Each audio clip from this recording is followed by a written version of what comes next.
Bonjour à tous, nous allons commencer, commander du champagne plus tard. Donc je vois qu'il y a des amateurs de champagne ici, donc bienvenue à tous.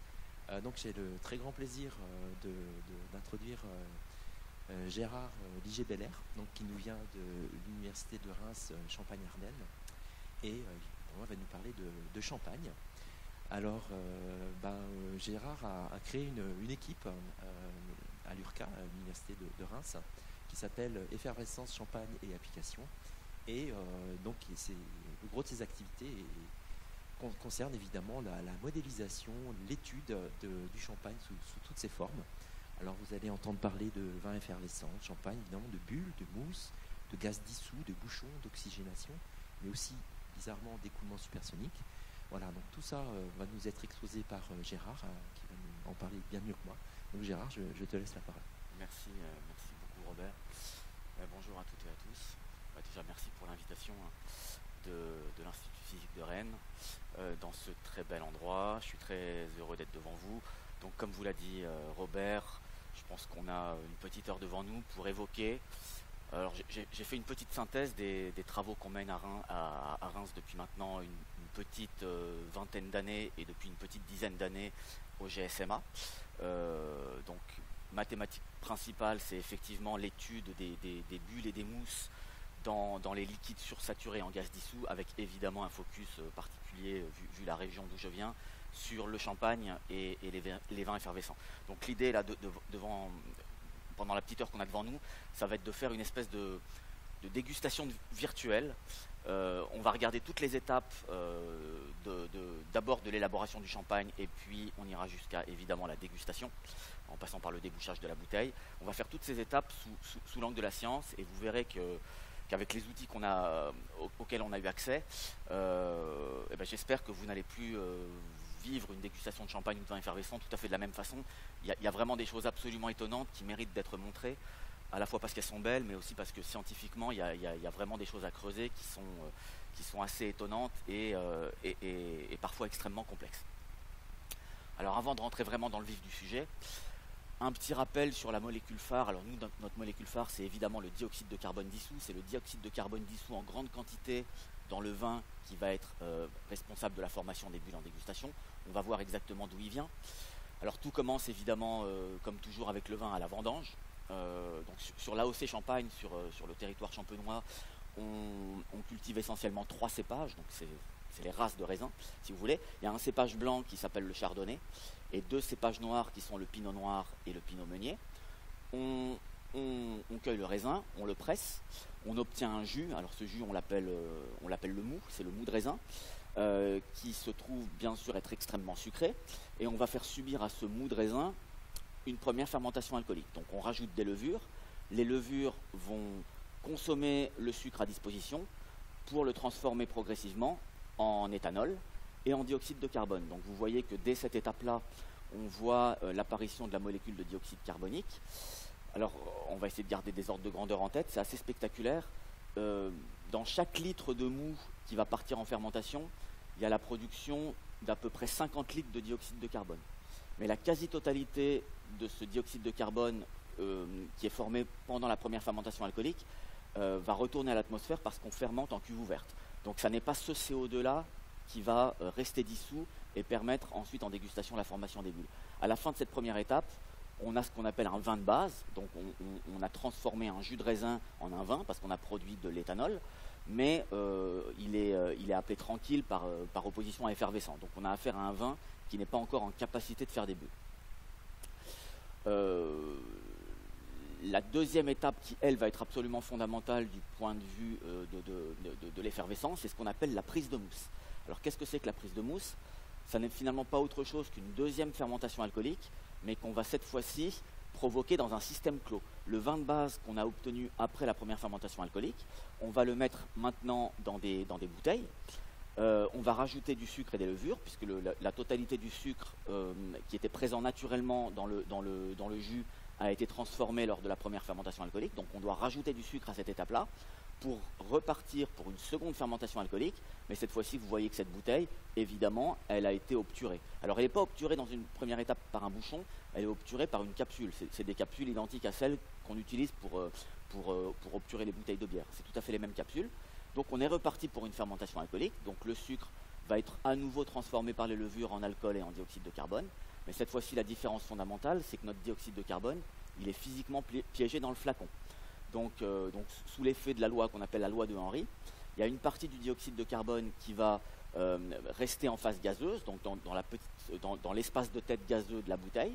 Ce CO2 va évidemment monter à haute pression, et sous les hautes pressions qu'on va avoir dans notre bouteille close, on va pouvoir garder à l'état dissous une très grande quantité de dioxyde de carbone.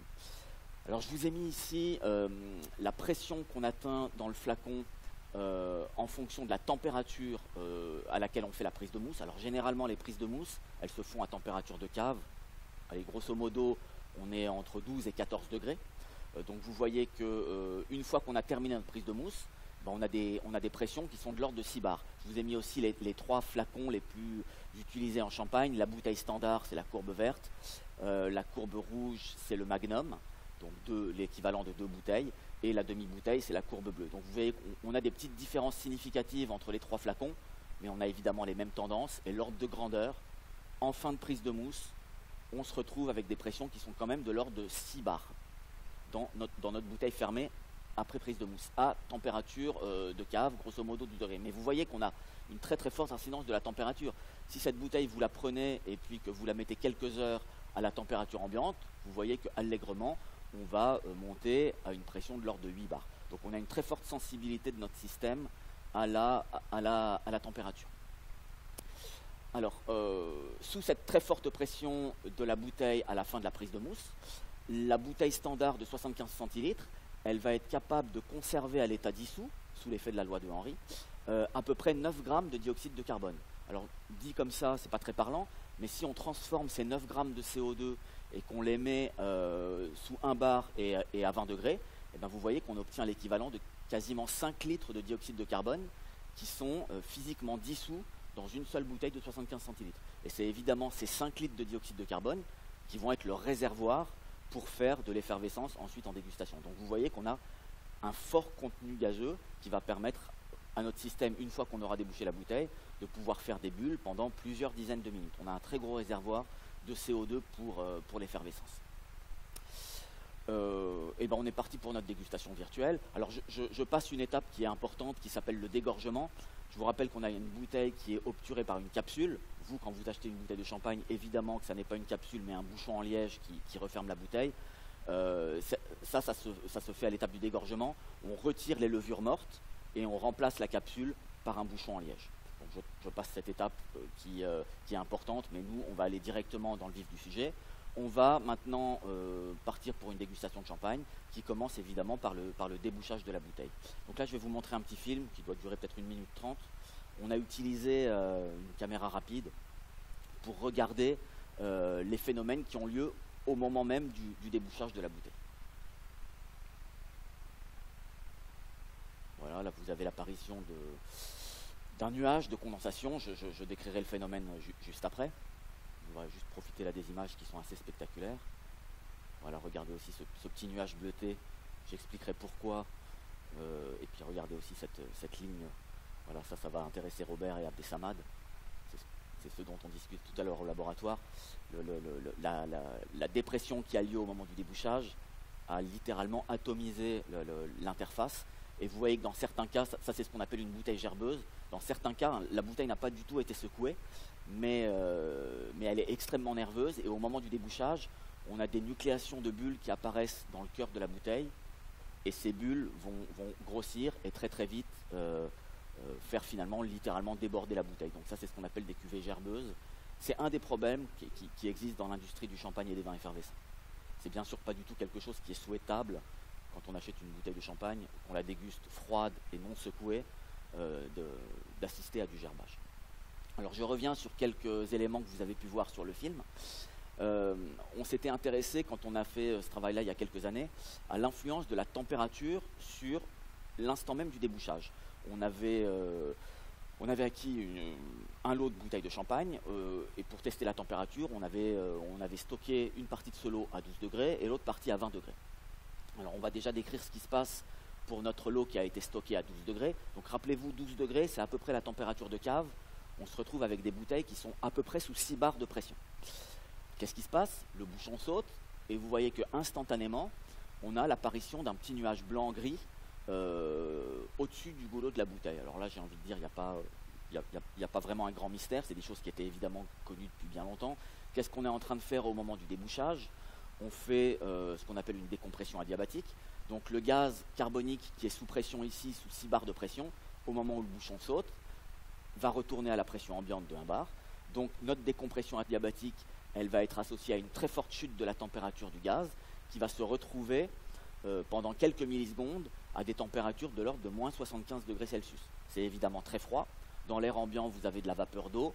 La vapeur d'eau va voir sa température baisser. Et puis à un moment donné, l'eau va être susceptible de se condenser en un nuage de petites gouttelettes. Donc le nuage blanc que vous voyez ici, c'est la vapeur d'eau présente dans l'air qui est en train de se condenser en un petit nuage de micro-gouttelettes d'eau. Alors probablement aussi un mélange d'eau et probablement d'éthanol, parce que vous aviez aussi un petit peu de vapeur d'éthanol dans le goulot. Et le nuage apparaît blanc-gris parce que les petites gouttelettes sont suffisamment grosses pour faire ce qu'on appelle de la diffusion de mie. La diffusion de mie, c'est quand vous êtes susceptible de diffuser toutes les longueurs d'onde de façon isotrope. Et du coup, le résultat, c'est un nuage qui apparaît grosso modo blanc. Ok, donc ça, c'est ce qui se passe à 12 degrés, lorsque la température du vin est à 12 degrés. Qu'est-ce qui se passe maintenant quand on a une bouteille à une vingtaine de degrés? Vous voyez qu'on retrouve un petit nuage, mais cette fois-ci, le petit nuage n'est plus blanc, il est tout à fait bleuté. Alors qu'est-ce qui est en train de se passer? On est évidemment reparti pour une décompression adiabatique, sauf que cette fois-ci, notre bouteille à 20 degrés, rappelez-vous le graphe précédent, on est sur une bouteille qui est grosso modo sous 8,5 bars de pression. Donc notre détente adiabatique, elle va nous amener maintenant à une température qui est de l'ordre de moins 90 degrés Celsius. Et il se trouve que moins 90 degrés Celsius, on est inférieur à la température de congélation du dioxyde de carbone. Donc cette fois-ci, physiquement, c'est notre dioxyde de carbone gazeux qui est en train de se transformer en microcristaux de neige carbonique. Alors je passe les détails qui sont assez complexes. En fait, pour transformer notre dioxyde de carbone en cristaux de neige carbonique, on fait de la nucléation hétérogène sur les cristaux d'eau qui, eux, se transforment beaucoup plus facilement que la neige carbonique en cristaux solides. Donc en fait, on fait de la nucléation hétérogène sur des petits cristaux d'eau. Et pourquoi cette fois-ci le nuage n'est plus blanc mais littéralement bleuté? Parce qu'on ne fait plus de la diffusion de mie. La diffusion de mie, c'est quand la taille des particules qui diffusent est de l'ordre de grandeur de la longueur d'onde ambiante. Cette fois-ci, nos cristaux de neige carbonique sont beaucoup plus petits que le micromètre, et donc on est plutôt sur de la diffusion de Rayleigh, qui fait que c'est plutôt les petites longueurs d'onde qui vont être efficacement diffusées, donc c'est pour ça que le nuage apparaît plutôt bleu et pas blanc. Alors, ça, c'est des choses qu'on avait réglées entre guillemets relativement rapidement. Un autre truc qui nous a tenu en haleine beaucoup plus longtemps, c'est ce que vous voyez ici. Donc là, dans le nuage bleu de neige carbonique, on s'est rendu compte qu'on avait systématiquement l'apparition d'une petite ligne parallèle au goulot de la bouteille. Et ça, on a mis un certain temps à comprendre ce qui se passait. Donc vous voyez aussi que cette petite ligne-là, elle va évoluer au fur et à mesure que le bouchon saute. C'est pas statique, ça se rapproche petit à petit du bouchon, et puis à un moment donné, ça va disparaître. Et ça se fait dans les 2 premières millisecondes qui suivent le débouchage, vous avez l'apparition de cette ligne et sa disparition. Et en fait, la solution est venue progressivement. Alors évidemment, dans la littérature scientifique, personne au niveau de la science du champagne et des vins effervescents n'avait été regarder ces phénomènes. Et comme souvent en science, on a dû s'inspirer de ce qu'ont fait d'autres chercheurs dans des domaines un petit peu similaires. Et la solution, elle est vraiment venue de l'aéronautique. Quand on s'est intéressé à ces publications, où là, effectivement, on rejoint des domaines où Robert et Abdesamad sont beaucoup plus savants que moi. Mais voilà, ça a fait tilt le jour où je suis tombé sur des images qui ressemblent à ça, où vous voyez qu'à l'arrière des tuyères d'éjection des gaz dans le cas des avions de chasse ou des fusées, on voit ce petit réseau qui finalement ressemble un petit peu à ce qu'on voyait ici. Donc là, on a un réseau de multiples, on a plusieurs réseaux qui se succèdent, alors que là, on n'en a qu'un. Bon, c'est l'effet du bouchon qui fait qu'on ne peut pas se retrouver ici dans un système semi-infini qui permet finalement cette succession. Alors, je vais le dire, c'est une succession d'ondes de choc. Ce qu'on voit ici, ce sont des ondes de choc qui signent le fait que l'éjection se fait de façon très supersonique. Et ben vous voyez que nous, dans notre cas, pendant les premières dizaines de microsecondes qui suivent l'éjection du bouchon, on se retrouve aussi dans un système supersonique qui permet aussi la formation d'une onde de choc. En aéronautique, c'est ce qu'on appelle un disque de Mach.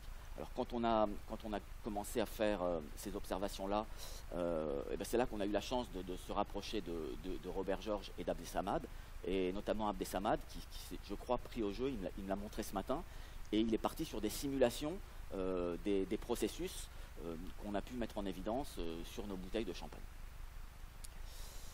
Alors oui, avant de passer aux simulations d'Abdesamad, je vous montre aussi ce film qui a été fait, je crois, à Bangalore par Robert et des collègues indiens, qui ont utilisé une technique de strioscopie, pour mettre en évidence les phénomènes. Et vous allez retrouver aussi l'apparition de ce disque de Mach de façon assez nette. Voilà la détente a lieu. Et voilà. Vous retrouvez ici l'onde de choc qui se déplace et puis qui à un moment donné va se faire réaspirer par le tube et puis qui va disparaître.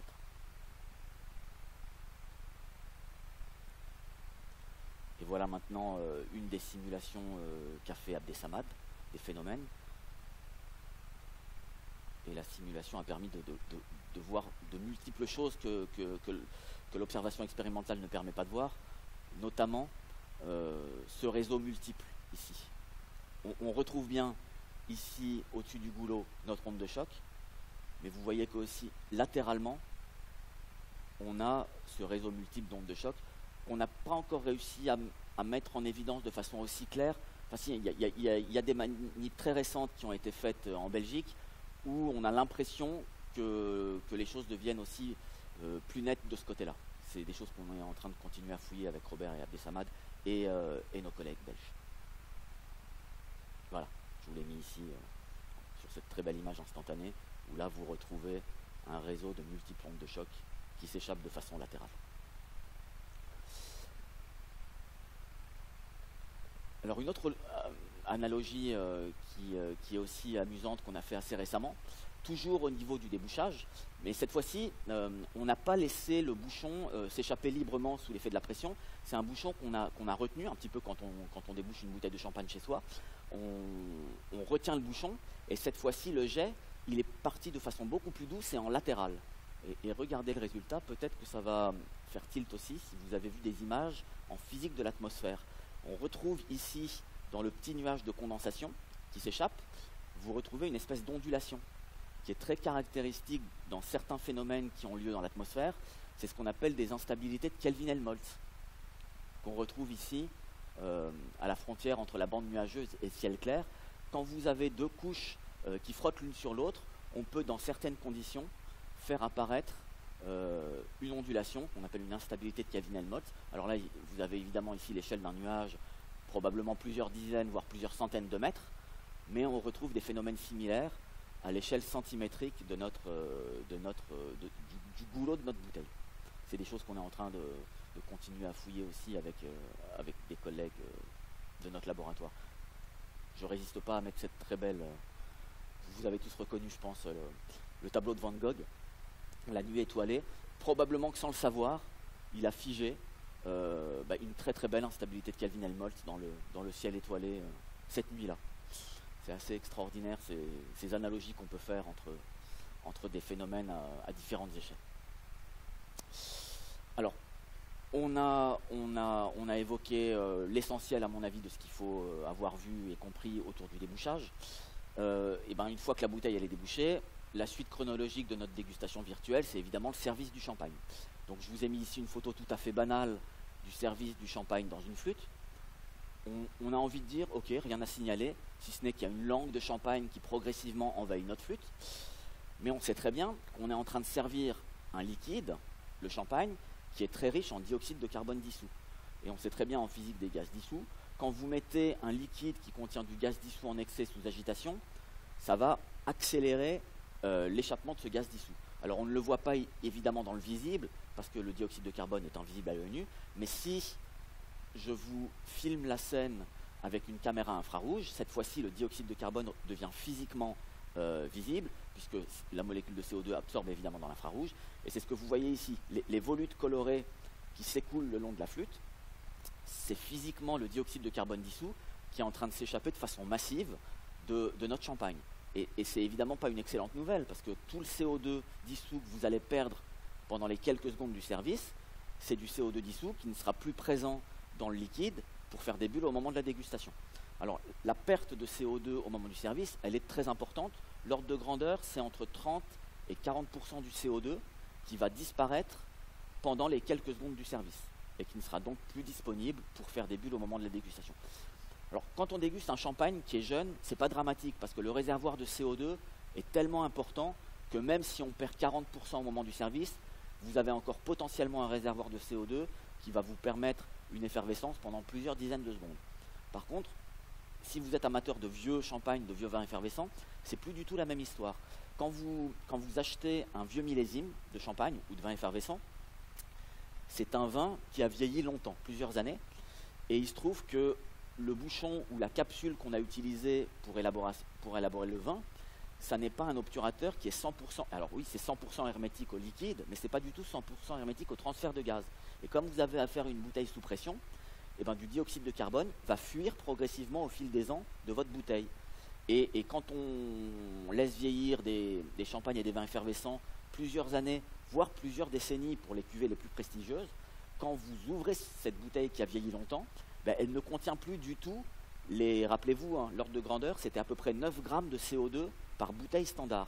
Ben, quand vous dégustez un vieux champagne qui a vieilli 15, 20, 25 ans, c'est des choses qui se font, et ben, vous n'avez plus du tout vos 9 grammes de CO2 dissous par bouteille, mais vous avez probablement diminué par 2, voire 3 la concentration en CO2 dissous dans cette bouteille, uniquement à cause des fuites qui ont eu lieu au travers de l'obturateur. Et cette fois-ci, quand vous faites subir à ce vieux champagne qui a été naturellement appauvri en CO2 dissous, et ben un service vertical comme ça où vous allez faire beaucoup de turbulences, vous allez perdre énormément de CO2 dissous, et cette fois-ci ça peut être fatal, vous pouvez passer en dessous de ce qu'on appelle la concentration critique de bullage. Cette concentration critique de bullage, en dessous de laquelle le champagne ne sera plus physiquement capable de faire des bulles, et ben c'est pas si négligeable que ça. Quand le champagne passe en dessous de environ 3 grammes par litre de CO2 dissous, et ben physiquement, il est plus capable de faire des bulles. Je vais essayer de vous l'expliquer tout à l'heure. Et ben ça, c'est le cas typiquement des vieux millésimes. Vous pouvez avoir un vieux millésime qui contient à peu près 4,5 grammes de CO2 dissous. Si vous lui faites un service comme ça, un petit peu violent, et ben vous pouvez perdre 30 à 40% de gaz carbonique qui va vous le faire passer en dessous de la concentration critique de bullage. Et évidemment, le but du jeu, quand on déguste un champagne, c'est quand même qu'il fasse des bulles.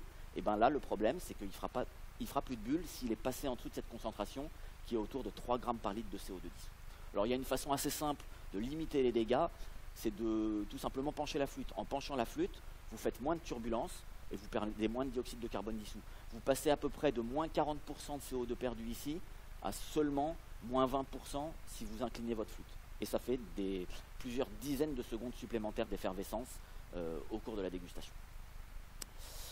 Ok, on a compris ce qui se passe au niveau du service. Maintenant, vraiment, on va se mettre dans la peau d'une bulle. Donc maintenant, on a servi notre flûte. Et normalement, si les choses se passent bien, vous avez de l'effervescence dans ce verre. On va se mettre dans la peau des bulles et on va regarder les 3 phases du point de vue de la science, de la formation, du cycle de vie d'une bulle. Alors tout commence par ce qu'on appelle la nucléation, donc c'est la formation des bulles sur les parois du verre. Ensuite, on va regarder ce qui se passe lorsque les bulles remontent dans le verre. Et puis dans une dernière étape, on va regarder ce qui se passe lorsque la bulle a rejoint la surface. Alors elle va vivre plus ou moins longtemps, quelques secondes, et puis à un moment donné, elle va éclater. Et le processus d'éclatement est aussi quelque chose d'assez spectaculaire qui va permettre, vous allez aussi comprendre pourquoi, d'accélérer l'échappement des arômes. Alors d'abord la nucléation des bulles. Donc sur le principe, ça a été beaucoup d'observations. Hein. Là, je suis en train de vous présenter vraiment les prémices du travail, hein, qui a quasiment une vingtaine d'années maintenant. Donc vous avez ici une caméra rapide sur laquelle on a greffé un objectif de microscope. Et puis systématiquement, on a été visé avec l'objectif de microscope à la base des petits trains de bulles qui grimpent le long des parois pour observer l'origine de la formation des bulles. Donc là, je vous montre trois images issues de la caméra. Évidemment, les sphères noires, ce sont les bulles qui sont en train de remonter. Et puis vous revenez à l'origine des bulles. Et vous voyez que systématiquement, il y a une particule accrochée à la surface du verre qui est à l'origine de la formation des bulles. Donc ça, c'est évidemment ce qu'on appelle de la nucléation hétérogène. Le système contient beaucoup de dioxyde de carbone dissous, mais il n'en contient pas assez pour faire de la nucléation homogène. La nucléation homogène, c'est de la nucléation ex nihilo, sans particules exogènes. Ça ne fonctionne pas. Il faudrait beaucoup plus de CO2 dissous pour faire des bulles ex nihilo. Nous, on ne peut faire que de la nucléation hétérogène. Donc les objets qui sont à l'origine de la formation des bulles, ce sont des petites particules, et dans la grande majorité des cas, en fait, tout simplement, ce sont des petites poussières atmosphériques qui se sont accrochées à la surface du verre avant que vous serviez le champagne, et ces petites particules vont permettre la nucléation hétérogène de bulles de dioxyde de carbone. Ça, ce sont des images fixes. Je vais vous montrer maintenant un film. Donc là, vous retrouvez une particule, une petite poussière, ce qu'on appelle une fibre de cellulose, et ces petites fibres de cellulose, vous voyez qu'elles sont creuses. Et c'est parce qu'elles sont creuses que ça va parfaitement marcher comme il faut. Cette petite particule de cellulose, avant qu'elle soit immergée dans le champagne, comme elle est creuse, dans le creux de la particule, elle est remplie d'air. Alors regardez les dimensions. Hein. La barre ici fait 50 microns. Donc l'ouverture de cette particule, c'est une dizaine de microns. C'est évidemment très étroit. Au moment du service, la capillarité ne permet pas l'envahissement complet par le champagne dans le creux de la particule. Donc systématiquement, la particule, elle va être en capacité de piéger une poche d'air. Et cette poche d'air, elle va être capable d'aspirer le dioxyde de carbone dissous, qui va migrer par diffusion moléculaire dans la poche d'air. Et vous voyez que la poche d'air va se mettre à grossir. Alors très vite, ça va devenir une poche essentiellement de dioxyde de carbone. Et lorsque la poche va atteindre le bout de la fibre, elle va se casser en deux. Il y a un bout qui va servir à faire une bulle, mais le petit miracle, c'est qu'une poche de gaz va toujours rester piégée dans la particule pour continuer à pomper le dioxyde de carbone et faire en sorte que le phénomène va se répéter identique à lui-même jusqu'à ce qu'on atteigne la fameuse concentration critique de bullage qui se trouve autour de 3 grammes par litre. Donc si on ne boit pas le champagne et qu'on le laisse buller naturellement, ça va durer des dizaines et des dizaines de minutes. Alors évidemment, ça va se faire de façon de plus en plus lente, parce qu'on évacue petit à petit le dioxyde de carbone, donc on va diminuer la cinétique du phénomène, mais la fibre va rester active pendant plusieurs dizaines de minutes. Alors, il ne faut pas non plus se laisser piéger par la fausse impression de lenteur du film.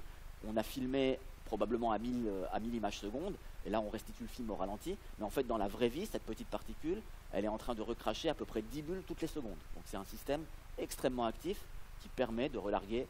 Alors vous voyez, quand vous avez une dizaine de particules comme ça dans une flûte, vous avez vraiment une sensation d'effervescence dans votre verre. C'est vraiment ces petites particules-là qui vont donner naissance aux bulles. Sans particules, alors ça c'est quelque chose qu'on a fait très très souvent pour des journalistes. Si vous débarrassez un verre de toutes ces particules, vous servez le champagne. Alors, vous avez toujours la mousse du service, liée aux turbulences du service, mais très très vite cette mousse va collapser, et puis vous avez l'impression d'avoir un vin blanc absolument tranquille, si vous n'avez pas des petites particules accrochées à la surface du verre, qui vont être en capacité de faire de la nucléation hétérogène. La nucléation homogène dans un tel système n'est pas possible.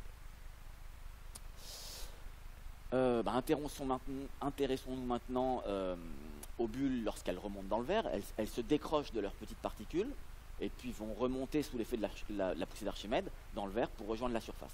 Alors déjà sur cette photo et ce petit film, vous voyez l'essentiel de ce qu'il faut comprendre. Vous vous rendez compte que les bulles grossissent au fur et à mesure qu'elles remontent. Alors ça, c'est pas une énorme surprise non plus. On a affaire à des bulles qui sont en train de remonter dans un système qui est très sursaturé en dioxyde de carbone dissous. Donc les molécules de CO2 vont aussi diffuser dans les bulles qui sont en train de remonter et contribuer à les faire grossir. Donc les bulles grossissent essentiellement parce qu'elles continuent de capter le CO2 dissous dans le système, mais pas que. Et c'est là que ça devient intéressant du point de vue, on va dire, de la dégustation, du point de vue œnologique. Le système contient aussi des dizaines et des dizaines de molécules aromatiques volatiles qui ont des capacités à s'évaporer plus ou moins facilement. Donc naturellement, vous allez aussi avoir des molécules volatiles qui vont s'évaporer dans les bulles. Les bulles, qu'est-ce qu'elles font? Elles remontent à la surface, puis elles éclatent. Elles vont libérer leur petit contenu gazeux. Alors c'est beaucoup de dioxyde de carbone, mais c'est aussi des molécules volatiles aromatiques qui vont se retrouver basculer dans l'espace de tête de votre verre. Donc c'est tout ce petit jeu qui est en train de se faire sous vos yeux qui va contribuer physiquement à ce qu'on appelle le bouquet du vin, le bouquet du vin effervescent en l'occurrence. C'est un mélange de dioxyde de carbone. Alors on va essayer de voir tout à l'heure. Le dioxyde de carbone, on dit à tort que c'est un gaz inodore. Alors c'est vrai qu'il n'a pas d'odeur, mais quand on dépasse un certain seuil en concentration, il va devenir extrêmement agressif, il va devenir piquant. C'est ce qu'on appelle la piqûre carbonique. Donc là, une des thématiques qu'on est en train de mener au laboratoire, c'est de travailler avec les verriers pour essayer de proposer des verres qui justement évitent cette surconcentration en dioxyde de carbone pour ne pas provoquer la piqûre carbonique. Le problème de la piqûre carbonique quand elle se déclenche, c'est qu'elle sature vos récepteurs et qu'elle ne permet plus à vos récepteurs de ressentir la présence de molécules aromatiques volatiles. C'est évidemment le but du jeu quand on déguste du champagne ou du vin effervescent, c'est de ressentir les arômes et pas du tout la piqûre carbonique. Donc je reviendrai là-dessus tout à l'heure. Donc, ok, qu'est-ce qu'il faut retenir de ça? Les bulles grossissent quand elles remontent. Alors vous vous rendez aussi compte qu'elles accélèrent. L'écartement entre deux bulles successives augmente, puisqu'elles sont émises de façon répétitive par la petite fibre qui se trouve ici. Ça veut dire que les bulles sont en train d'accélérer. Si elles conservaient leur vitesse, on aurait toujours le même écartement entre deux bulles successives.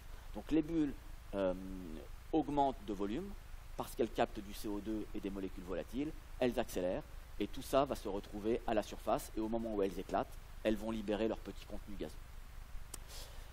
Alors je reviens quand même aussi sur quelque chose qui nous avait beaucoup intéressé à l'époque. On avait beaucoup de questions de la profession relative à la taille des bulles. Alors, je pense que vous avez déjà tous entendu dire que les grands champagnes se distinguaient par la finesse de leurs bulles. Le but du jeu, en fait, c'est d'essayer de comprendre quels sont les paramètres qui vont faire en sorte que les bulles vont grossir beaucoup ou pas beaucoup pendant leur phase ascensionnelle. Si les bulles grossissent vite, avec un très fort taux de grossissement, elles vont plutôt faire des grosses bulles et donc vous allez avoir l'effet macroscopique pour le consommateur, ça va être un vin avec des grosses bulles. A l'inverse, si vous avez des bulles qui grossissent lentement avec des faibles taux de grossissement, vous allez avoir un vin plutôt avec des petites bulles et donc quelque chose avec des effervescences beaucoup plus fines pour le consommateur. Ça, c'est des choses qui intéressaient beaucoup l'industrie du vin pour essayer de savoir justement quels étaient les paramètres sur lesquels ils pouvaient jouer pour proposer plutôt des cuvées à petites bulles, puisque c'est quand même plutôt ça que les consommateurs veulent voir. Donc, on a utilisé des modèles aussi qui mixent la mécanique des fluides et les lois de la diffusion pour proposer, là je vous montre probablement le modèle qui colle le plus à nos données expérimentales. Vous voyez l'évolution du rayon de la bulle en fonction d'un certain nombre de paramètres. Vous voyez qu'il y en a quand même plusieurs, mais ils n'ont pas tous du tout la même importance.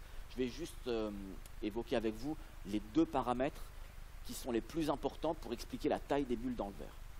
Alors le premier paramètre dans l'ordre d'importance, il est extrêmement simple à comprendre, c'est la distance parcourue par la bulle, c'est le petit h que vous retrouvez ici. Les bulles grossissent quand elles remontent, donc plus vous allez leur offrir de distance pour remonter, plus elles vont finir grosses. Donc là je suis en train de vous dire que finalement un paramètre fondamental du système, c'est le choix du verre.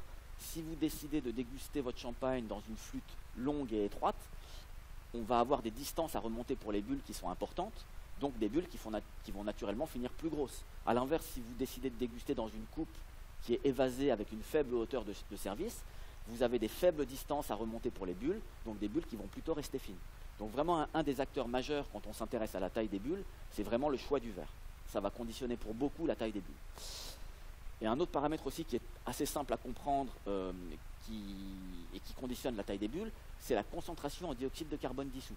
C'est le Cl que vous retrouvez ici dans la parenthèse. Si vous avez un vin qui est très riche en dioxyde de carbone dissous, il va diffuser massivement dans les bulles et les bulles vont grossir rapidement. Donc des très forts taux de grossissement. A l'inverse, si vous avez un vin faiblement chargé en CO2 dissous, vous avez moins de réservoirs de CO2, donc des bulles qui vont grossir plus lentement. Et là aussi, vous retrouvez, je vous avais évoqué l'effet vieux champagne au moment du service. Les vieux champagnes sont naturellement appauvris en dioxyde de carbone dissous. Donc, une façon très simple de reconnaître visuellement des vieux champagnes, puisqu'ils sont appauvris en dioxyde de carbone dissous, ben vous avez un petit Cl et donc un taux de grossissement qui est plutôt modeste pour les bulles. Donc, avant même de sentir les arômes d'un vieux champagne qui sont aussi très caractéristiques, mais ça, c'est plus du tout mon domaine, on est dans la chimie des arômes, c'est tout à fait autre chose. Visuellement, un vieux champagne ou un vieux vin effervescent fait des toutes petites bulles quand il remonte, tout simplement parce qu'il est très appauvri en dioxyde de carbone dissous. Alors il y a d'autres paramètres, notamment l'accélération de la gravité, mais je ne reviendrai pas là-dessus. Ben là, je vais vous illustrer ce que je viens de vous raconter. Ça, ce sont des photos de trains de bulles, évidemment à la même échelle, dans un millésime 2000 ici et dans un millésime 2008. Et vous voyez très clairement que les bulles du millésime 2000 sont beaucoup plus fines que les bulles du millésime 2008. Et ben, c'est l'illustration de l'effet âge du champagne. Le millésime 2000 a vieilli 8 années de plus par rapport au millésime 2008. Donc il s'est naturellement appauvri en dioxyde de carbone dissous, moins de CO2 dissous, donc des bulles qui grossissent moins vite lors de leur ascension. Donc vraiment, la taille des bulles signe évidemment l'âge du vin et non pas sa qualité. C'est ce que je dis souvent. Si vous achetez un mousseux à 2 € chez Lidl tout à l'heure et que vous l'oubliez pendant 10 ans dans votre cave, vous le réouvrez. Il risque d'être très joli à l'œil nu parce qu'il se sera oxydé, donc il sera jaune doré. Il va vous faire des bulles très fines parce qu'il est très appauvri en dioxyde de carbone dissous, mais il sera probablement pas du tout agréable à déguster parce qu'il n'est pas du tout fait pour ça et certainement pas pour vieillir 10 ans.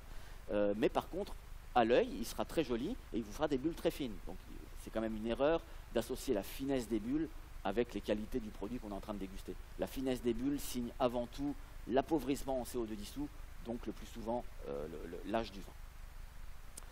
Ça, c'est l'image qui vous illustre le choix du verre sur la taille des bulles. Donc on a servi le même champagne à gauche dans une coupe et à droite dans une flûte. Et vous voyez qu'en moyenne, la taille des bulles à la surface de la flûte est nettement plus élevée qu'à la surface de la coupe, tout simplement pour cette différence de hauteur de service. Les bulles ont plus de distance à parcourir pour remonter à la surface de la flûte, donc elles finissent plus grosses, qu'à la surface de la coupe, où elles ont des beaucoup plus petites distances à remonter pour rejoindre la surface. Alors je reviens un petit moment maintenant sur ce que je vous avais présenté il y a quelques minutes, qui est la piqûre carbonique. La piqûre carbonique, c'est l'effet dans votre nez de respirer un air qui est trop chargé en dioxyde de carbone. Donc là, maintenant, on va s'intéresser au dioxyde de carbone gazeux qui s'échappe. Donc c'est pour ça que je vous remonte des images prises en imagerie infrarouge. Alors ce qu'il faut pour comprendre ces images, c'est tout simple. Plus le nuage est sombre, plus il est riche en dioxyde de carbone. Donc vous voyez qu'on a un nuage qui est beaucoup plus sombre à la sortie de la flûte qu'il ne l'est à la sortie de la coupe. Alors ça se comprend aussi très facilement. La flûte, rappelez-vous, on a une forte hauteur de liquide, donc des bulles qui finissent grosses. Et ben, des bulles qui finissent grosses, elles sont naturellement plus chargées en dioxyde de carbone. Donc naturellement, quand elles éclatent, elles vont libérer plus de CO2 que les bulles ici qui sont plus petites à la hauteur de la flûte. Et puis en plus, vous avez un effet géométrique lié au fait que la flûte est étroite, donc ça va concentrer les gaz. Alors que ici, la coupe est évasée, donc ça va plutôt avoir tendance à diluer les gaz. Donc vous avez plusieurs facteurs qui jouent pour finalement vous faire monter vos concentrations en dioxyde de carbone gazeux à des teneurs nettement plus élevées à la surface de votre flûte qu'elles ne le sont à la surface de votre coupe. Donc le risque de piqûre carbonique est systématiquement beaucoup plus élevé si vous faites le choix d'une flûte longue et étroite que si vous faites le choix d'une coupe étroite et évasée. Alors il ne faudrait pas du tout conclure que la coupe est le contenant idéal parce que, ok, la coupe évasée va vous diluer le dioxyde de carbone, mais le problème c'est qu'elle fait aussi la même chose avec les arômes. Elle va aussi vous diluer les arômes, les molécules volatiles. Donc ce n'est pas non plus très intéressant. Quand vous dégustez un vieux millésime qui est vraiment très très riche en arômes très complexes, eh ben, vous serez toujours très déçu si vous faites le choix d'une coupe, parce que les arômes, bien que présents, sont trop dilués, et au nez, vous trouverez ça plutôt déceptif. Voilà, donc encore, comme souvent dans la vie, ce n'est pas tellement les extrêmes qui sont favorables. d'un point de vue analytique, je ne sais pas si c'est sur cette slide, non, c'est la slide d'après que, là je crois que je vous montre l'illustration analytique de ce que je vous ai dit avec les images. On a suivi ici le pourcentage de CO2 gazeux mesuré par chromato au niveau de l'espace de tête de la flûte. On a comparé la flûte et la coupe. Donc la flûte, ce sont les points noirs, la coupe, ce sont les points blancs. On a suivi ça pendant les 15 minutes qui suivent le service du champagne dans les verres. Et vous voyez que systématiquement, on est toujours beaucoup plus élevé en CO2 gazeux dans l'espace de tête du verre, dans le cas de la flûte que dans le cas de la coupe. Pour cette histoire d'effet de concentration lié à l'étroitesse du verre et aussi lié à la taille des bulles qui éclatent. Et ça, c'est ce que je vous ai dit juste avant. Donc aujourd'hui, les verres à dégustation pour champagne et pour vin effervescent, c'est des choses qui ressemblent à ça. C'est ce qu'on appelle des verres tulipes. C'est un petit peu finalement des intermédiaires entre les flûtes longues et étroites et les coupes très évasées. Vous allez avoir un espace de tête suffisamment généreux pour diluer le dioxyde de carbone et ne pas provoquer la piqûre carbonique, mais pas trop gros non plus pour ne pas trop diluer les arômes et pour avoir quand même un concentré d'arômes. Et quand vous avez des bords qui se referment comme ça, c'est plutôt des choses qui sont positives parce que ça va avoir aussi tendance à confiner les molécules volatiles aromatiques dans l'espace de tête gazeux ici. Donc aujourd'hui vraiment, si vous allez en restauration un peu premium, normalement le champagne, il est servi dans des verres qui ressemblent à ça, et plus du tout les flûtes qui étaient très à la mode il y a à peu près une vingtaine d'années. Alors maintenant je vais vous présenter tout à fait autre chose. On va vraiment regarder le rôle invisible des bulles. Là je vous ai parlé un petit peu des bulles qui grossissent, des choses qui pouvaient être vues encore à l'œil nu. Cette fois-ci on va regarder vraiment le travail invisible des bulles. Alors une bulle qui remonte dans un fluide, votre œil voit la bulle qui remonte, mais votre œil ne se rend pas compte qu'à l'arrière de la bulle, vous avez une petite zone de dépression, et cette petite dépression est capable d'aspirer un petit peu de liquide avec elle. Alors si vous n'aviez qu'une bulle qui remonte de temps en temps, ça n'aurait aucun rôle à jouer, mais en dégustation de vin effervescent et de champagne, c'est vraiment des centaines de bulles qui cohabitent et qui remontent de concert. Et ces centaines de bulles qui remontent chacune avec leur petite dépression, ça finalement, ça va être capable de bouger la quasi-totalité du fluide qu'il y a dans le verre. Donc la grosse différence entre une dégustation de vin effervescent et une dégustation de vin tranquille, c'est que les bulles qui remontent dans le verre vont être capables de mettre le vin en mouvement. Et ça change aussi pas mal de choses sur une dégustation.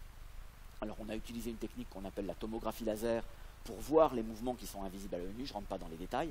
Je vais vous montrer tout de suite les images qu'on obtient. Donc ça, c'est des images qui sont obtenues par tomographie laser. Les tourbillons bleus que vous voyez là, ça n'est pas le mouvement des bulles qui tourbillonnent. C'est le mouvement du liquide qui est mis en mouvement par les bulles qui remontent de façon verticale. Donc vous vous rendez compte très clairement que la quasi-totalité du volume de liquide qui est dans le verre est mis en mouvement par l'effervescence. Et en quoi ça joue un rôle important? Je vous l'ai mis ici. Plus les mouvements du fluide sont importants, plus l'évaporation des molécules volatiles va être rapide au niveau de l'interface. Donc là, vous avez une corrélation directe entre l'agitation du vin dans le verre et la cinétique d'évaporation des arômes. Et d'ailleurs, quand vous dégustez un vin tranquille, on fait tous un truc sans même réfléchir, c'est qu'avant de sentir le vin, en fait, on le remue dans le verre. Et en le remuant dans le verre, on accélère l'échappement des molécules volatiles, et du coup, le vin qui a été mis en mouvement est beaucoup plus aromatique quand on le sent que si on l'avait senti sans l'avoir mis en mouvement. Dans le cas du champagne et des vins effervescents, l'effervescence finalement joue ce rôle-là. Vous n'avez pas besoin d'agiter une flûte de champagne avant de la sentir. Si vous avez suffisamment d'effervescence, le travail se fait uniquement avec les bulles qui remontent dans le verre. Donc là, je vous illustre ce qu'on a dans le cas d'une flûte longue et étroite. Alors, quand on s'est intéressé à ces choses-là, on voulait avoir des effervescences qui soient totalement standardisées. Rappelez-vous, hein, l'effervescence, normalement, elle est provoquée par des petites particules qui sont accrochées à la surface du verre. Ça, c'est ce que vous avez chez vous. Quand on a commencé à faire ce travail un peu systématique, on ne voulait pas être sous le joug de différentes effervescences d'un verre à un autre, liées à ce côté un petit peu hasardeux du nombre de particules qu'on peut retrouver dans un verre par rapport à l'autre. Donc en fait, on a utilisé ce qu'on appelle des verres qui sont gravés. L'idée cette fois-ci, c'est de provoquer l'effervescence avec des flûtes qui ont été gravées au fond. Tout simplement avec quelques impacts laser, vous créez des imperfections qui vont vous provoquer de la nucléation hétérogène. Mais cette fois-ci, avec ces verres-là, on peut contrôler complètement la cinétique d'effervescence avec un nombre de points d'impact qu'on maîtrise. Donc c'est ce que vous avez ici. Vous avez une flûte qui a été gravée au fond. Cette flûte qui a été gravée au fond, eh ben, c'est à partir de là qu'elle va générer les bulles. Donc vous reconnaissez ici une colonne au centre. Ce sont les bulles qui remontent. C'est l'effervescence. Et vous voyez que ces bulles qui remontent sur la colonne centrale, eh ben, elles vont être capables de mettre en mouvement la totalité du volume de champagne dans le verre. Voilà, 2 tourbillons. Je dis 2 tourbillons, c'est parce qu'on a pris une coupe. Mais en fait, vous avez un seul tourbillon torique qui tourne autour de l'axe central. Et le fait que le champagne soit comme ça mis en mouvement de façon permanente et continue va accélérer énormément l'échappement des arômes au niveau de l'interface. Alors un jour, on s'est dit, ok, on a bien compris ce qui se passe dans le cœur du fluide, mais peut-être qu'il y a des choses intéressantes qui se passent à la surface du fluide. Donc on a retourné notre dispositif laser, et puis voilà, on a obtenu ce genre d'image-là. Donc là, on est vraiment à 2 dimensions dans l'interface même, à la surface du champagne. Les bulles arrivent ici au centre, parce que rappelez-vous, hein, on est sur une effervescence centrale, donc les bulles remontent ici, arrivent au centre. Les bulles arrivent ici, et puis les bulles, elles drainent avec elles un peu de liquide, et ben le liquide, il se retrouve maintenant à tourbillonner dans les 2 dimensions de la surface du verre. Et vous voyez que le système est d'abord assez esthétique, mais assez étonnant. Le fluide de lui-même s'auto-organise en un système de tourbillons. Alors c'est comme des engrenages, c'est des tourbillons contrarotatifs. Donc les tourbillons vont tourner en sens inverse quand ils sont accolés, et c'est la façon dont le système s'organise tout seul pour répartir le fluide à sa surface. Donc vous avez un fluide qui tourbillonne à 3 dimensions dans le bulk, dans le cœur du liquide, mais vous avez aussi dans les 2 dimensions de la surface du verre votre fluide qui tourbillonne et qui s'auto-organise de lui-même. Donc, et ces tourbillons aussi de surface jouent aussi un rôle sur la cinétique d'échappement des molécules volatiles en surface. Donc ah oui, ça, oui, quand même, je vous montre aussi ça. Encore une fois, c'est la comparaison entre la flûte et la coupe. Vous avez ici les tourbillons qui agitent la flûte et les tourbillons ici qui agitent la coupe. Vous vous rendez compte que dans le cas de la coupe, ça ne fonctionne pas de la même façon. Vous avez des zones périphériques qui sont en fait trop éloignées du moteur central. Le moteur central, c'est l'effervescence. Et bien ici, les zones périphériques sont trop éloignées de la colonne centrale, donc elles ne sont plus sous l'influence de l'effervescence.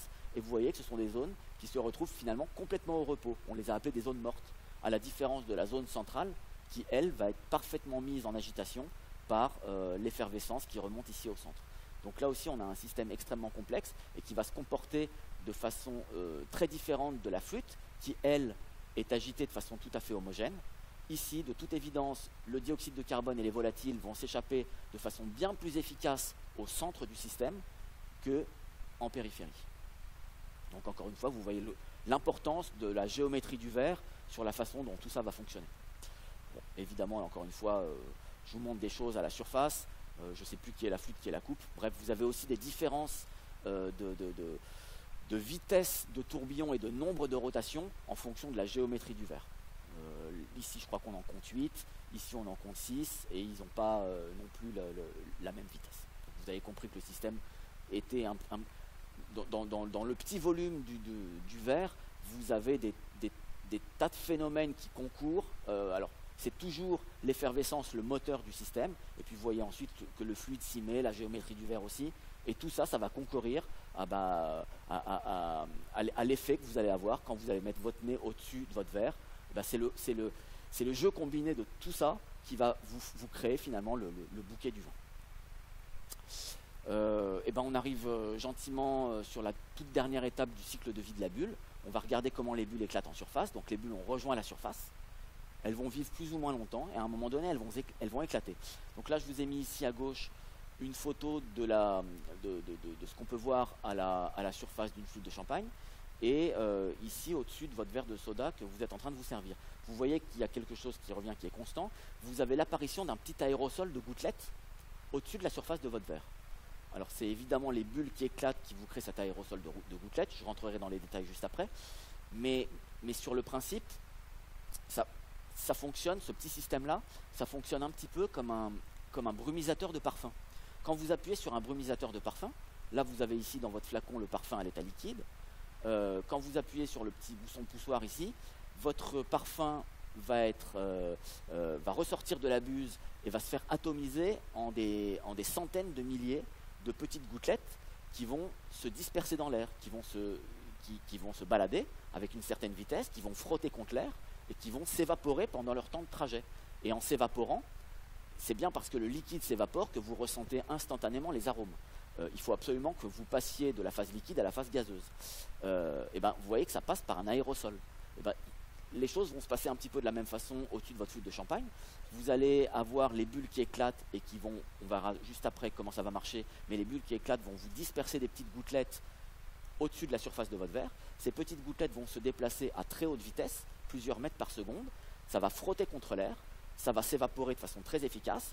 Et là encore, vous avez un petit système supplémentaire qui va vous accélérer encore une fois de plus l'évaporation des arômes. Évidemment, ça c'est propre au champagne et au vin effervescent. Les vins tranquilles, par définition, n'ont pas de bulles qui éclatent, donc n'ont pas ce petit système de brumisateur qui va encore une fois vous donner un boost aromatique supplémentaire.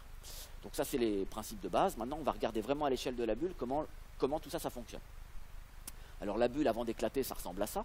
C'est une sphère quasiment parfaite qui est séparée de l'atmosphère par un petit film de liquide. Ben, ce petit film, avant d'éclater, il va connaître la phase qu'on appelle la phase de drainage, c'est-à-dire que la force capillaire va faire en sorte que le liquide va se drainer du haut du film ici pour rejoindre le bulk. Tout ça, ça va concourir à faire en sorte que le film va s'amincir puisqu'il va perdre de la matière. Donc le film s'amincit, puis à un moment donné, il va devenir tellement étroit et tellement fragile qu'il va éclater. Il va éclater là où il est le plus étroit et c'est quasiment toujours en son sommet. Donc un petit trou va apparaître. Ce petit trou, sous l'effet de la tension de surface, il va vous désintégrer totalement la partie émergée de la bulle et on va se retrouver avec une cavité. Okay, c'était évidemment la partie émergée de la bulle. Alors ça, c'est une situation, il n'y a pas besoin d'être physicien pour comprendre que c'est une situation qui est évidemment forcément instable. Hein. Le liquide, il va vouloir revenir à l'horizontale et là, il en est loin. Il y a vraiment physiquement un petit trou dans le liquide. Alors les bords de la cavité sont des zones, alors je ne sais plus si c'est concave ou convexe, on va dire concave. Donc c'est une zone de surpression du point de vue de la physique des interfaces. Donc c'est les zones plus que je vous ai indiquées ici, donc des zones de surpression. Et à l'inverse, le bas de la cavité, c'est une zone convexe. Donc on a une dépression au bas de la cavité, dans l'interface. Le fluide, il se déplace des zones de surpression vers les zones de dépression. Donc ce sont les flèches ici que je vous ai indiquées. Donc le fluide va se mettre en route depuis le bord de la cavité pour venir s'entrechoquer très, très violemment au bas de la cavité. Alors tout ça à l'échelle de la bulle, ça se fait en quelques dizaines de microsecondes. Donc vous vous retrouvez avec un choc ici très violent qui va être capable de vous éjecter un petit filet de champagne. Alors il est petit, hein, il fait 1 à 2 mm, mais il est extrêmement véloce. On est sur un jet de champagne pour une bulle millimétrique entre 10 et 15 mètres par seconde. Et c'est pour ça que ce petit jet, il va être capable de vous catapulter des petites gouttelettes plusieurs centimètres au-dessus de la surface, à très haute vitesse. Et ces petites gouttelettes vont se balader et pendant leur trajet, vont s'évaporer de façon très significative. Ça, c'était évidemment un schéma de principe. Donc, quand on a commencé à s'intéresser à ça au laboratoire, on s'est obsédé à prendre des images aussi propres que possible des phénomènes. Alors, les premières images, en fait, c'est de la photo, c'est de la macrophotographie haute vitesse. On est à peu près il y a une vingtaine d'années. On ne disposait pas encore au laboratoire de caméras rapides qui soient suffisamment satisfaisantes pour prendre le phénomène en vidéo. Donc les plus beaux clichés ont été obtenus par macrophotographie haute vitesse. Donc, vous retrouvez ici ce que je vous ai dit. Là, juste ici, il y a une bulle qui a éclaté, la cavité qui s'est refermée et qui a provoqué l'éjection d'un petit filet de champagne. Là, vous avez le petit filet de champagne qui doit faire à peu près 1,5 mm de haut, juste avant qu'il se brise en gouttelettes. Vous reconnaissez ici ce qu'on appelle une instabilité de Rayleigh. La petite ondulation qui est en train de parcourir le jet, c'est une instabilité de Rayleigh.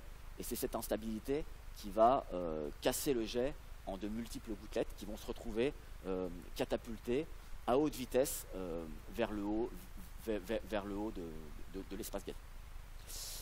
Petit à petit, les progrès de l'imagerie haute vitesse font qu'on va acquérir une première caméra qui filme 3000 images par seconde. Alors, on en était très content, bien sûr, mais vous voyez quand même que l'éclatement de la bulle reste flou. Alors c'est pas flou parce qu'on a fait une mauvaise mise au point, c'est flou parce que la vélocité du jet ne permet pas de le figer de façon satisfaisante à 3000 images par seconde.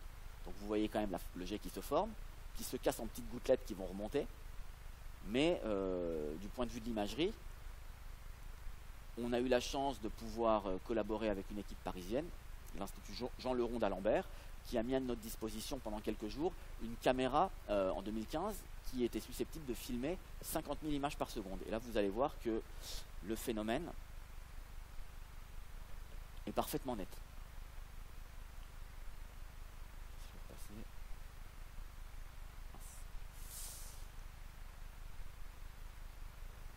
La cavité se referme, le jet se casse en petites gouttelettes qui se retrouvent éjectées vers le haut à très très haute vitesse. Alors, l'outil était tellement performant qu'avec nos collègues parisiens, on s'est posé des questions. Est-ce qu'on peut regarder à l'échelle du liquide et des bulles, quels sont les paramètres qui vont avoir un rôle à jouer sur la cinématique du petit jet qui se casse en gouttelettes, puisque la finalité, nous, c'est la formation de ces gouttelettes, leur déplacement dans l'air et leur évaporation. C'était vraiment ça qu'on avait en ligne de mire. Donc la première chose qu'on a été regarder, finalement, c'est l'influence de la taille de la bulle. Est-ce que les petites bulles se comportent de la même façon que les grosses bulles? Donc c'est ce que je vais vous montrer ici. On va regarder l'éclatement d'une bulle de 2,5 mm de diamètre qu'on va comparer avec une petite bulle millimétrique de 1 mm de diamètre. On va regarder si ça fonctionne de la même façon. Donc d'abord la grosse bulle. Donc vous voyez, on va essayer de compter les gouttes. 3 gouttelettes, plutôt grosses. Essayez de garder la mémoire un peu de la vitesse du système, je vais vous le repasser.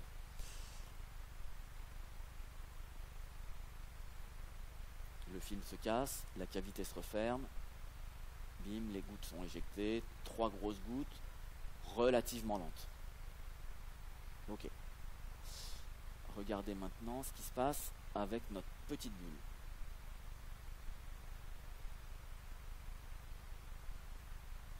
Un jet beaucoup plus fin, je pense qu'il y a une dizaine de gouttelettes, on va se le repasser, qui ont été formées, des gouttelettes beaucoup plus véloces, mais aussi beaucoup plus petites.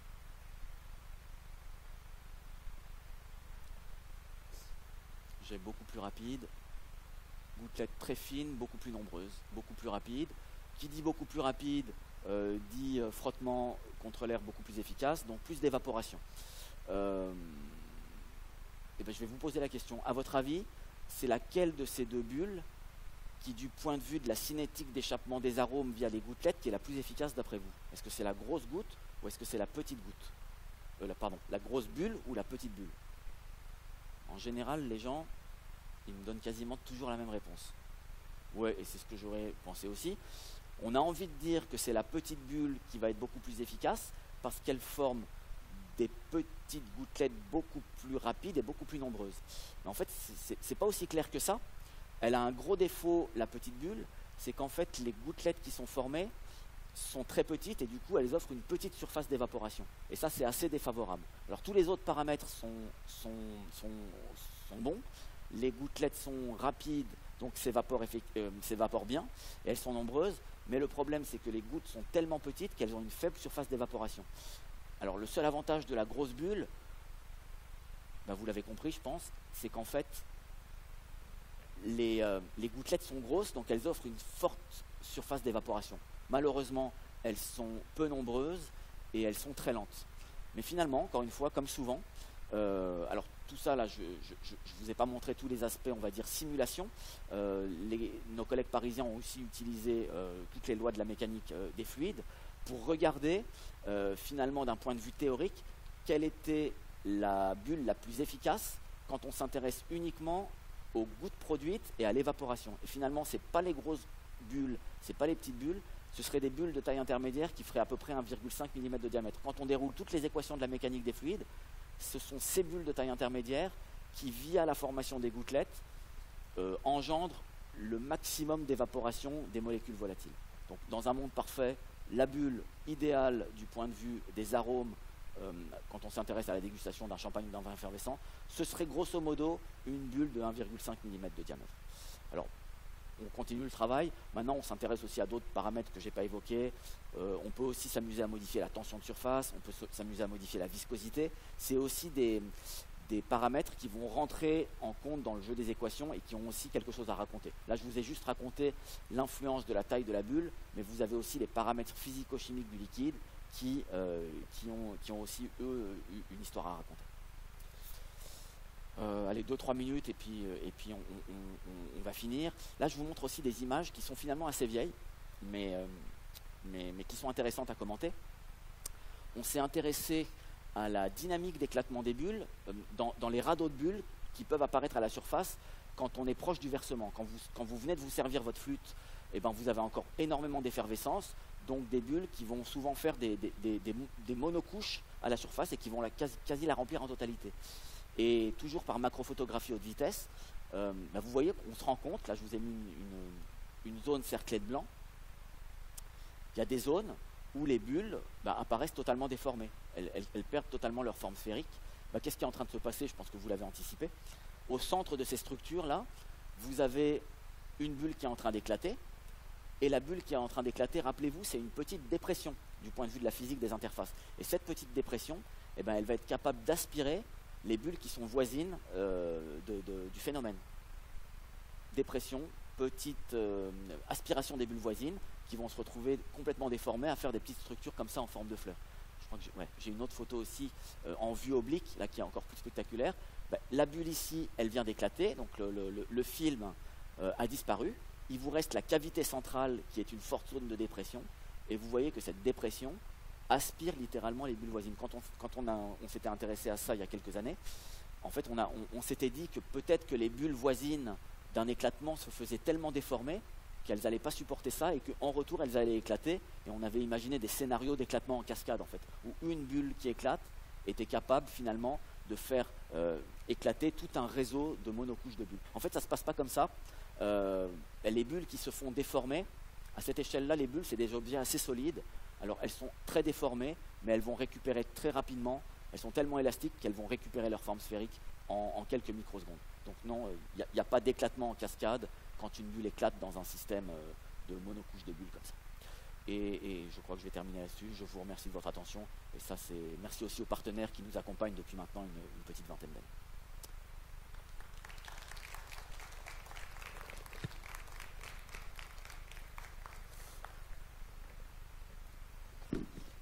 Merci beaucoup Gérard pour cette immersion dans le champagne. Écoutez, il y a le temps pour quelques questions. Si vous avez des questions, n'hésitez pas. Je serais ravi de vous céder le micro. Alors, moi j'avais une question Gérard, c'est tu as dit qu'il y avait un échange gazeux entre le bouchon, enfin le gaz et le bouchon de champagne. Mais finalement, est-ce que cet échange gazeux peut être vu comme un avantage? Je ne sais pas, est-ce que l'air qui pénètre dans le champagne a un rôle à jouer pour le faire vieillir de manière... Alors, je n'ai parlé que de la fuite de CO2, mais les gaz, ils se déplacent dans le sens inverse de leur gradient de pression. Donc, comme tu as une bouteille sous très forte pression et puis une pression très faible de CO2 dans l'atmosphère, il y a une fuite de CO2 de la bouteille vers l'atmosphère. Maintenant, si tu t'intéresses à un autre phénomène qui est fondamental quand on s'intéresse au vieillissement du vin, on dit souvent que le vin s'oxyde. Alors, le vin s'oxyde réellement. Et si le vin s'oxyde, c'est parce qu'à un moment donné, il voit de l'oxygène. Et comment il voit de l'oxygène dans une bouteille close? Il le voit exactement de la même façon. Tu as une pression partielle d'oxygène à l'extérieur qui est de l'ordre de 0,2 bar, alors que ton oxygène à l'intérieur, sa pression partielle est nulle parce que tout simplement, il est consommé par le vin. Donc, tu as un système qui pompe en permanence l'oxygène atmosphérique. Donc l'oxygène, lui, il fait le chemin inverse du CO2, il va pénétrer en permanence dans ta bouteille. Et donc c'est pour ça que ton vin il vieillit et il évolue et il s'oxyde physiquement. Donc à la fois dans le cas d'un vin effervescent, tu as un vin qui s'appauvrit en CO2 dissous, mais qui s'enrichit en oxygène. Et c'est ce jeu-là qui va faire que ton vin va faire à la fois des bulles de plus en plus petites avec l'âge, mais qui va aussi s'oxyder. Et là, je n'ai pas du tout parlé de tout l'univers des arômes, c'est pas mon domaine, mais tu as tous les arômes de ton vin qui vont changer au fil des ans et qui font qu'un vin qui a vieilli 20 ans ne ressemble plus du tout à un vin jeune. Donc il ne faut surtout pas des bouchons complètement étanches. Exactement, il ne faut pas des systèmes totalement hermétiques parce que tu tues tout ça. la richesse du vin, ben, pour ceux et ce que je raconte là est vrai aussi pour les vins tranquilles. Hein. Les vins tranquilles s'oxydent par les bouchons. Il n'y a pas d'histoire de CO2, mais ton oxygène rentre quand même. Donc il faut absolument pas d'obturateur qui soit 100% hermétique. Vive le bouchon en liège. Sophie. J'aimerais revenir sur l'image où il y avait une onde de choc horizontale avec le CO2 et enfin les nanoparticules qui s'échappent. Je suis surprise qu'il n'y ait pas plus de différence avant et après l'onde de choc par rapport aux nanoparticules parce que à la traversée de l'onde de choc, elle devrait être modifiée au moins en taille, donc il ne devrait pas y avoir la même diffusion. Est-ce que c'était le film ou des images fixes? Je ne sais plus. Vous parliez de diffusion de nuit avec des nuages plutôt gris blanchâtres. Mince. Et après de relais parce que c'était des nanocristaux de CO2. Alors, là, je suis revenu, mais je ne sais pas s'il faut faire Ah voilà. Là-dessus? Oui, par exemple, celle du bas où on voit la troisième, là on voit bien la séparation avec l'onde de choc, le trait sombre horizontal, là, mais en fait, on a l'impression, comme ça, qu'il n'y a pas tant de changement que ça sur la taille et la forme des nanoparticules. Alors quand même, il y a une onde de choc entre les deux. Donc là, on parle de cette onde de choc ici? Oui, voilà, avant et après. Enfin, je ne sais pas si on peut dire avant et après. Oui, au-dessus de l'onde et en dessous. Au-dessus, voilà. Alors là, je vais lâchement passer la parole à Robert, qui est plus expert que moi sur ces phénomènes-là, et qui a d'ailleurs travaillé avec nous sur l'article. Merci Gérard. Donc à la traversée d'une onde de choc, c'est vrai que le gaz est réchauffé violemment. Et donc c'était la question de Sophie. En haut, on devrait avoir un gaz beaucoup plus chaud qu'en bas. Mais je n'ai pas la réponse, Gérard. Je n'ai pas la réponse. Merci Sophie pour ton intervention. C'est toujours des trucs sur lesquels on est en train de phosphorer. J'aimerais bien savoir s'il est possible, lorsque le gaz s'échappe, qu'il y a un rôle au niveau des charges pour la nucléation. Est-ce que ça serait possible d'envisager par frottement que les nanoparticules se chargent et que ça influence sur la nucléation? Je n'en ai aucune idée. C'est absolument pas mon domaine. Mais pourquoi pas? Je ne sais pas. Abdessamad. Ça me fait penser à une expérience classique type Millikan où on injecte des nanogouttelettes d'huile qui par frottement se chargent. Oui. Et c'est vrai que c'est connu que la charge sert de site de nucléation pour former des nanoparticules qui grossissent après. Et je me disais, là, dans ce système-là, il y a quand même le goulot, les parois, vous avez un gaz qui s'échappe à vitesse supersonique, c'est une onde de choc. Oui. Et donc ça frotte contre l'air, contre les parois. Alors, je sais pas, je me pose naïvement la question. Je n'ai pas de réponse. Robert, je sais pas. Abdessamad.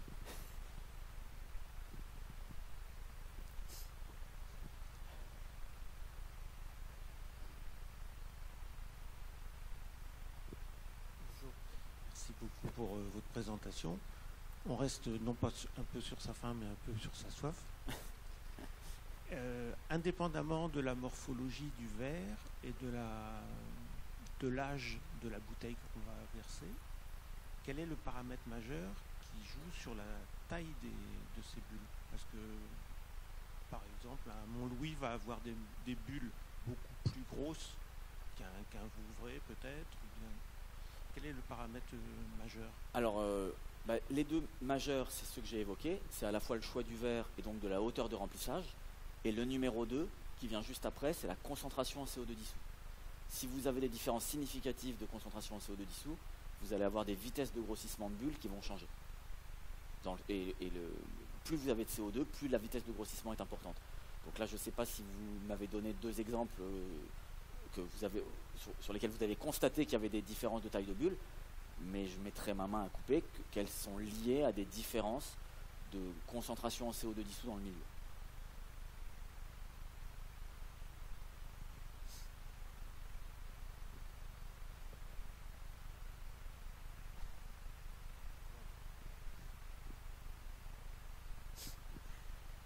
Au tout début, je crois que c'est le premier film que vous avez montré.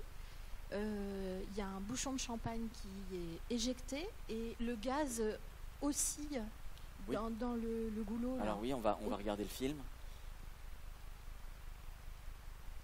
Voilà.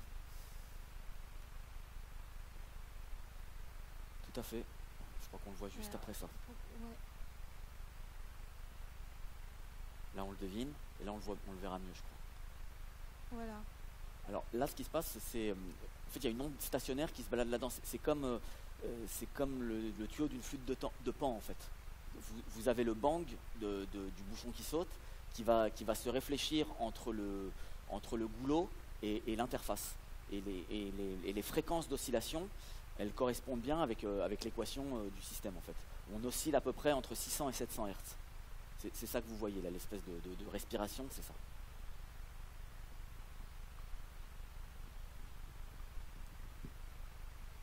Pour la formation des petites gouttes dans le verre, est-ce qu'on peut observer le même phénomène dans la bouteille mais fermée à une pression un peu plus élevée? Et ben, le seul truc que j'ai pu voir, c'est juste avant, c'est l'espèce d'atomisation. Je vais essayer de passer le film.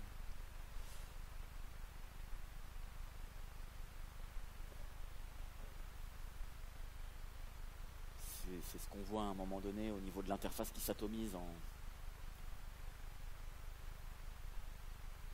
Là on le devine, mais on le verra mieux juste après. Oh, tiens, on a l'impression que ça n'a pas lieu là, mais sur un autre film ça a lieu. La formation des petits jets. Mais c'est pas du tout des choses qu'on a fouillées. Hein. On les a, voilà, là on le voit très très bien. Mais avec la bouteille fermée, il n'y a pas de... Non. Non. Qui monte du Non. fond de la bouteille. Rien du tout. Non, dans la bouteille fermée, c'est le calme plat.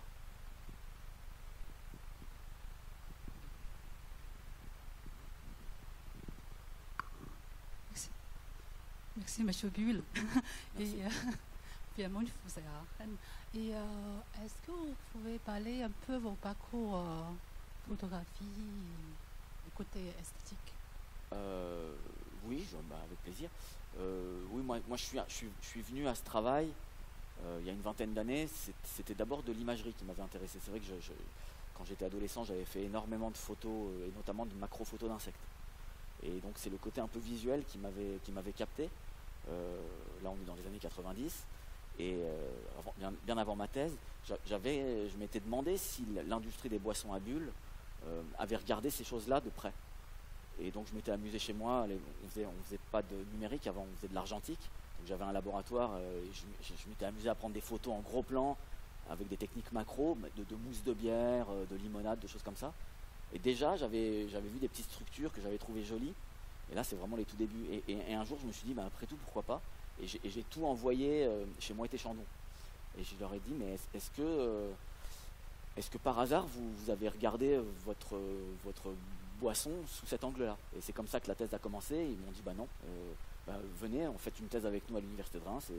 Mais voilà, moi c'était vraiment le visuel qui m'avait capté à l'époque. Et la photo, ça a bien changé depuis, mais effectivement c'est le visuel qui m'avait capté d'abord. Ça m'arrive d'en faire, pourquoi pas. Avec plaisir. Rendez-vous est pris. Avec plaisir, merci. Ok. C'est bon? Ok.